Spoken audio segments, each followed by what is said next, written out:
Bom dia, eu sou Flávio Gomes de Barros e estamos juntos em mais um domingo. Aqui comigo o historiador Douglas da Prata Tenório. Professor Douglas, muito obrigado pela presença aqui neste domingo em Contextualização. Finalmente, né? Finalmente, depois de alguns 4 vezes. desencontros, né? Desencontros. Bom, eu gostaria de começar a nossa conversa procurando saber sobre a sua opinião a respeito desse atual momento que o Brasil está vivendo, nessa nova fase, com a volta do PT ao poder, né, através do presidente Lula. O que é que isso pode representar do ponto de vista histórico? Flávio, eu gostaria de resumir isso numa coisa bem simples. Nós estamos vivendo aqueles momentos do Simão Bacamarte, aquele personagem de Machado de Assis, né? É um livro esplendoroso que o médico Simão Bacamarte, ele solta os loucos, todos que estavam no seu hospício, e prende todas as pessoas sãs da cidade. Então, é um momento de muita tensão, de muito radicalismo, né? E eu sempre me posicionei muito equidistante a esse radicalismo, a esse momento de você não ter respeito pelo outro, de você procurar. Então, eu lhe resumo e não gostaria de adiantar mais sobre isso, porque eu vejo em todos os lugares essa beligerância, essa animosidade, esse extremismo de um lado e de outro. E, efetivamente, nesse momento em que eu estou da minha vida e que, por um milagre, eu sobrevivi, né, do famigerado Covid-19, e ainda com sequelas dele, porque eu, há cerca de 2 meses, fiz uma cirurgia, né, teve uma necrose de fêmur, teve que colocar uma prótese, né? Ainda não estou completamente bem. Então, este assunto do momento político eu deixo para os cientistas. Nós temos uma quantidade de cientistas políticos inenarrável. Eu nunca vi. Nós temos poucos físicos, poucos matemáticos, poucos filósofos também, né? E muito cientista político. Então, eu preferia que essa pergunta fosse feita aos cientistas políticos, porque eu estou numa situação em que eu não me agrada esse momento, não me agrada as posições que são feitas, que a gente vê no dia a dia, não é? Eu vejo o uso das redes sociais, dos Twitter, pelas pessoas de forma desbragada. Você não tem outro assunto, né? E eu, efetivamente, vou aguardar, como cidadão brasileiro, como historiador, isso se dá. A gente já teve muito radicalismo, Flávio, na história do Brasil, mas eu acho que nunca antes na história desse país a gente teve um momento tão tenso como esse, tão radicalizado como esse, tão exacerbado como esse. E já tivemos, né? Tivemos a questão de Getúlio, né? Na crise de Getúlio, após 45, a redemocratização, tivemos um momento muito difícil, né? Com a volta de Getúlio Vargas ao poder, que passou muito tempo, né? No Estado Novo, né? No Estado Novismo, e com a sua morte se adiou uma crise que desembocaria em 64. Né? E que aquilo ali foi revolta armada, Jacareacanga, Aragaças, manifesto de coronéis, uma série de coisas. Então, esse momento, eu preferiria que um cientista político, que a gente está cheio de cientistas políticos, com as receitas mais fáceis e tranquilas, e explicações, e, como diz lá em São Miguel, o meu saber é pouco para ver. Eu prefiro ficar vendo, né, torcendo para uma convergência, tecendo para que a gente saia bem desse momento, que a gente efetivamente veja um país menos desunido, menos, digamos assim, em litígio permanente, todo dia. Vocês não tem outra coisa. Então, como historiador, eu sou historiador, agora eu sou mais gestor de educação, né? Historiador, eu estou lançando mais um livro, né? Eu, como historiador, produzo um livro sobre a formação intelectual de Alagoas. Agora nós vamos reeditar 3 livros, vamos lançar esse sobre a formação intelectual de Alagoas, O Silêncio dos Esquecidos, eu fico vendo com muita expectativa. É esse o meu pensamento, né? Com expectativa, torcendo e rezando para que a gente efetivamente saia dessa radicalização, dessa exacerbação de posições de uma forma mais tranquila para o bem do nosso país. Mas, professor, hoje em dia, em relação àquela época de Getúlio, por exemplo, Sim. a gente tem um instrumento, vamos chamar de instrumento, bastante atual, bastante moderno, que não tinha naquela época, que são as redes sociais. Sim. Até que ponto isso faz exacerbar esse antagonismo entre partidários do governo e oposicionistas? Olha, as redes sociais hoje, Flávio, têm um papel importantíssimo dentro da sociedade. Ela levanta governo, ela cai. Se você vê, a Primavera Árabe, né? Na Tunísia, no Egito e em vários estados árabes foram feitos pelas redes sociais. Só que houve uma manipulação, há interesses que estão por trás. Então, as redes sociais hoje, né, elas têm, eu acho que é preciso todos nós, eu uso com muita parcimônia as redes sociais, né? Porque eu acho que é uma forma também de exibicionismo, de você, entendeu? E todo mundo hoje tem seus minutos de fama que o Andy Warhol falava há pouco tempo, né? Todo mundo tem, é só você ir para um Instagram, para um Twitter, para uma coisa, e botar uma maior besteira do mundo e você vai ter seguidores, vai ter detratores. Então, muito narcisismo também, né? Ixi, narcisismo total. Narcisismo total, a pessoa bota foto de sunga, de maiô, você faz tudo. Então, as redes sociais, elas têm um poder enorme, né? Elas levantam o governo, provocam revoluções, provocam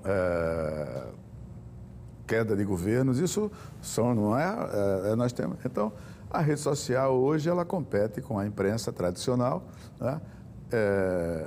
Eu não sei até que ponto essa atuação das redes sociais ela influiu nas nossas eleições, mas o fato é que ela influi, então é preciso ter muita parcimônia, ter muita prudência para você ouvir, você ver o que se coloca numa rede social e a gente vê isso.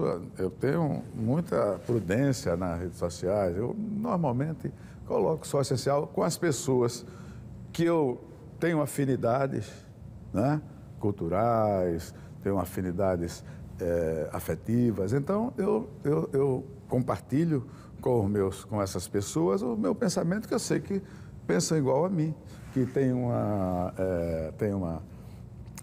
visão de mundo... Identidade. Então, eu não sei, não consigo entender. E eu tenho passado por isso em algumas instituições, inclusive em entidades acadêmicas. Então, um botando uma coisa e o outro contraditando, e aí começa o choque. Eu tenho inclusive feito apelos, olha, vamos nos ater ao objetivo da instituição, que é exatamente a área acadêmica, a área cultural, a área pedagógica. Mas eu tenho visto isso, e as pessoas fazem até sem sentir, parece que há uma obsessão sobre isso. Então, as redes sociais têm uma influência muito grande, politicamente, tanto um lado como o outro no Brasil, né? Tanto o candidato Lula como o candidato Bolsonaro, né? Usaram à larga isso, né? Porque ninguém é candidato mais sem usar as redes sociais. O candidato também a deputado, a senador, a vereador, a governador, todos usam. E elas estão aí para o bem e para o mal. A rede social é o mal? Não, isso é como a eletricidade, né? A eletricidade nem é um mal, nem é um bem. Depende de como você quer usar ela. Você quer usar ela para o seu conforto em casa, para a sua geladeira, para a sua televisão, né? Ou você quer usar ela para eletrocutar alguém, para a cadeira elétrica, né? Então, é essa questão. As redes sociais, elas vieram para ficar. E vieram exatamente com uma força avassaladora e influi na política e influi na sociedade. A gente está vendo a guerra da Ucrânia, muito interessante. Eu gosto de ver sempre os dois lados, né? Aí você vê de um lado uma explicação e vê do outro lado outra explicação, em todas as redes sociais. É muito interessante. Eu gosto de ver, meu Deus do céu, cada um dá a receita do bolo a seu favor. Da sua versão. Exatamente. Então a gente tem isso também na política. Então a rede social veio para fazer uma diferença na política. E, como eu disse, é ruim? Não, a rede social é coisa neutra. Você depende da forma como você usa. Você faz fake news, você faz notícia mentirosa, você faz uma mensagem falsa, né? Você alardeia, né? Então, muitas vezes é uma coisa que a pessoa... E muita gente faz até de forma indevida. Por exemplo, agora mesmo eu estava muito apreensivo com essa onda de Covid, que eu sou vítima do Covid, como você sabe, né? Eu sou vítima do Covid, ainda estou aí com a minha muleta aí, tá dizendo isso. E, olha, a Unimed, não sei o quê. Depois eu disse, meu Deus, isso não pode ser verdade, a gente não está ainda nessa... Ela virá, terá uma outra cepa. Mas então a rede social, ela causa tensão, ela causa paixão, ela causa radicalização, e é uma coisa que está aí, mas veio para ficar. E a gente tem que ter cuidado na utilização dela. Bom, vamos a um breve intervalo e na volta a gente continua conversando com o professor Douglas da Prata Tenório, historiador, que está aqui conosco nesse Contextualizando.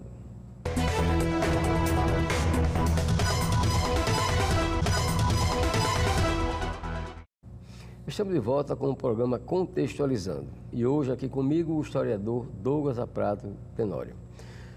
Professor Douglas, ainda falando um pouquinho em política, do ponto de vista histórico, como é que o senhor explicaria a volta do PT ao poder?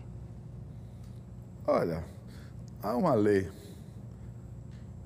filosófica, um enunciado filosófico e uma lei da natureza que diz que a coisa é feita em ciclos, né? Então, tudo que começa termina, mas tudo que termina pode recomeçar. Então, a gente tem um retorno de um partido que tem uma história antiga, é o partido mais bem preparado do país, né? Um partido que foi criado lá antes da redemocratização, né? E que tem os seus seguidores, é quem tem mais seguidores, é o partido mais, digamos assim, mais forte, né? Porque o próprio PSDB, que era a sua antítese, ele caiu de Maduro, hoje, né? Tem uma posição... Ficou bastante reduzido. Quase reduzido. Agora, claro que com a presença do vice-presidente Alckmin, ele pode ter uma melhoria, mas é um partido que ocupou durante, né, quase 4 mandatos, né? Isso é um recorde que a gente não encontra em outra situação, e tem uma força muito grande, principalmente aqui no Nordeste, e tem os seus adversários, os seus detratores, os seus que enxergam nele, né, demonizam, né?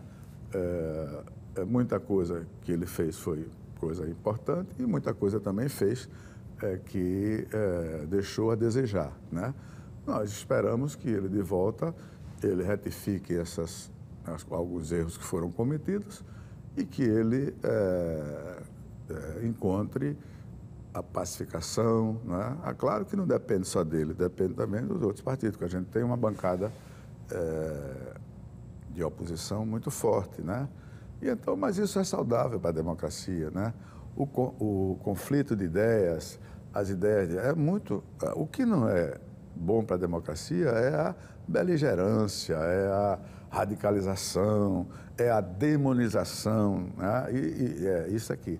Então, vejo que o retorno foi uma vitória apertada. Nós temos um país fracionado, um país partido ao meio, né?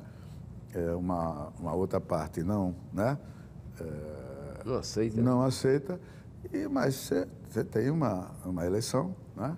Ele está aí, e aí a gente torcer para que dê certo. Torcer para que dê certo. Esperemos que dê certo, que alguns erros sejam corrigidos, né? E que as coisas positivas sejam ampliadas, né? Nós temos uma questão social, nós temos um problema de pessoas vulneráveis e é preciso efetivamente a gente ter um olhar para essas pessoas. E então, esperemos que um novo momento se instale com mais convergência, com mais união, porque fora disso, eu estava dizendo agora com relação ao time de futebol, que eu amo, que casa dividida não se põe de pé. Nenhuma. Isso é um ditado mexicano e muito foi Benito Juárez que eu disse, né, quando estava unificando o país, que casa dividida não se põe de pé. E é verdade. Então, a gente tem que procurar convergência, procurar união, procurar paz, né? Procurar exatamente. Agora, isso tem que ser feito por ambas as partes, né? Não pode uma parte querer a paz e o outro querer a guerra. Não pode a outra parte querer a outra. Então, tem que haver isso aí. Nós tivemos, na queda da monarquia, eu sempre gosto de ver a história, também situações muito radicalizadas. Tivemos até uma guerra civil, né? E foi proclamada a República, né?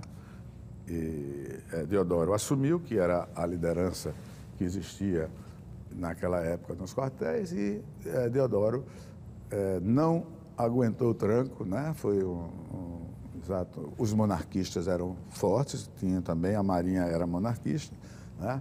E aí houve uma guerra civil e o Deodoro estava muito doente e passou o cargo para o seu vice, que não era da sua chapa, era da chapa posterior, o Floriano Peixoto, né?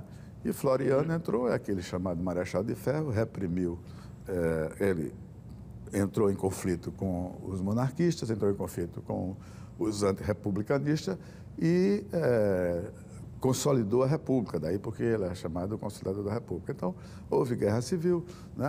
Lá em Santa Catarina, né? Nós tivemos fuzilamento de mais de 50 pessoas, aquele chefe. Eu tive, inclusive, numa ocasião em que houve lá em Santa Catarina uma grande campanha para derrubar o nome de Florianópolis, a cidade de Floriano, porque foram os florianistas, porque o Floriano era um movimento nacional muito grande. E o Floriano terminou o mandato e foi para casa e morreu depois, e assumiu um seu Prudente Moraes, um civil que começou a pacificação. Mas mesmo assim ainda houve, na época do Prudente Moraes, uma tentativa de assassinato, uma maquinação, e o ministro da Guerra foi morto porque ele passou à frente do Prudente de Moraes. E até o Jorge Oliveira está fazendo um livro muito interessante sobre esse episódio, que é um episódio importante. Então, retornando ao ponto inicial, nós precisamos, nós que somos mais adultos, mais maduros, né, mais prudentes, torcer para que haja convergência, para que haja o mínimo, né, de união, para que a gente não passe por uma situação que não seria uma situação boa. A gente está vendo, eu lhe falei na Primavera Árabe, mas vários outros países passaram por isso, né? E não é bom, né? A gente torce pelo Brasil, eu torço pelo Brasil, e torço pelo meu povo, torço pela paz. Bom, professor, falando agora sobre Douglas Aprato Tenório. Sim. O senhor, como historiador, como escritor, tem vários livros publicados.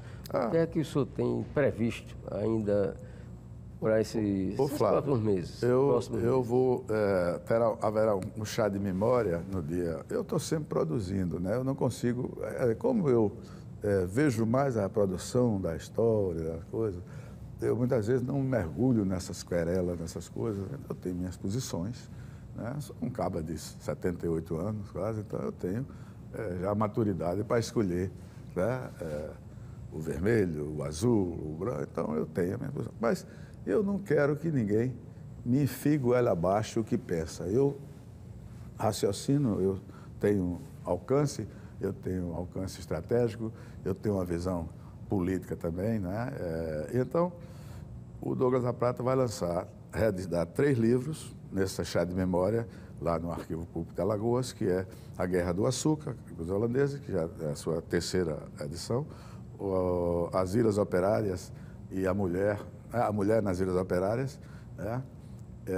E vou publicar também um novo que é O Silêncio dos Inocentes, a formação da intelectual de Alagoas no século XIX. Então, vai ser lá, no dia 6 de dezembro, né?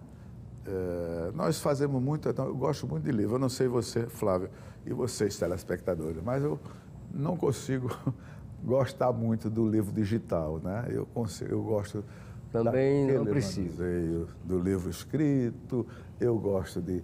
É até uma coisa meio amorosa, a gente vê como se diz vulgarmente, pegar no papel. Pegar no papel, né? Pegar no papel. Evidentemente que essa é a tendência. Como eu torcia para que o jornal não acabasse, a gente está vendo o jornal, né, se acabando, e eu vejo muito jornal eletrônico, paradoxalmente, né?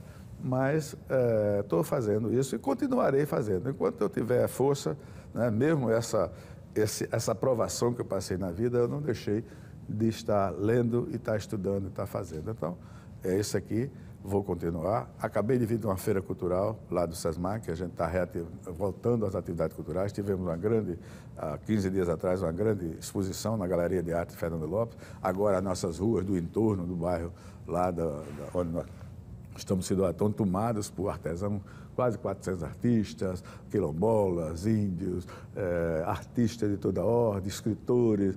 Tem um camarada humilde, você veja, ele tem um fusquinha com as obras todas do Graciliano, ele bota o livro. É isso que me encanta, isso que eu gosto, isso que eu agradeço. O Carlito, o nosso querido Carlito, está fazendo a Feira Literária da Barra de São Miguel. Carlito Lima. Carlito Lima. Carlito Lima, fazendo uma feira literária. Então, essas coisas me encantam. E então eu procuro exatamente não estar em litígio, não estar em briga, não estar com virulência, né? Agora, eu sempre sou daquela opinião que a gente deve se esconder, procurar não estar envolvida no... Aliás, estou assistindo um filme belíssimo, que é do Éric Maria Remarque, a obra dele, Do Outro Lado do Fronte, o que é uma guerra. Não sei se você viu, está na Netflix, né? E que coisa terrível, né? Exatamente, você vai para a guerra para nada. Não, porque aí os líderes da guerra estão lá nos gabinetes tomando vinho, etc. E a gente vê isso. E os soldados na batalha. E os soldados morrendo. Professor, falou em SESMAC, o SESMAC está completando 50 anos. 50 anos. O que é que poderíamos falar a respeito já na condição de vice-reitor do SESMAC? Olha, o SESMAC formou gerações, né? Foi criado há 49 anos hoje, 50 anos a partir de janeiro, formou gerações. Quando muitas instituições estão quebrando, nós estamos recebendo muito aluno de outras instituições, a gente consegue. O Dr. João Sampaio foi fundador, foi a pessoa que, com o Padre Teófanes, criou o SESMAC, graças a Deus, está lá à frente da reitoria, né? E ele tem uma acessibilidade muito grande. A instituição não tem dono, a instituição não tem acionistas, não tem, é uma instituição que foi criada pelo padre, tem uma Assembleia Geral. Aliás, fomos reeleitos agora recentemente, eu fui reeleito, tenho mais 6 anos de mandato como vice-reitor.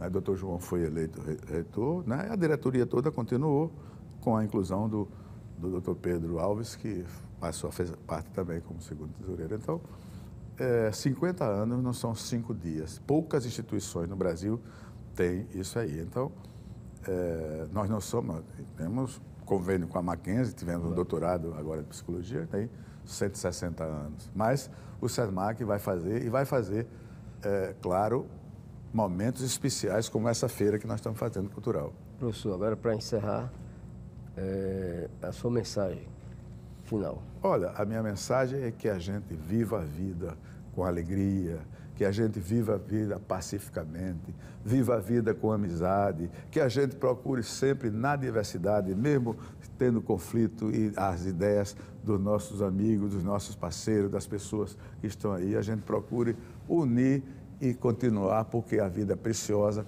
mais do que ninguém eu sei que é preciosa e que vale a pena ser vivida, porque é uma graça de Deus. Ok, você pode rever essa entrevista com o professor Douglas Prato no YouTube da TV Pajuçara. O programa Contextualizando deste domingo termina aqui. Um ótimo final de semana para todos.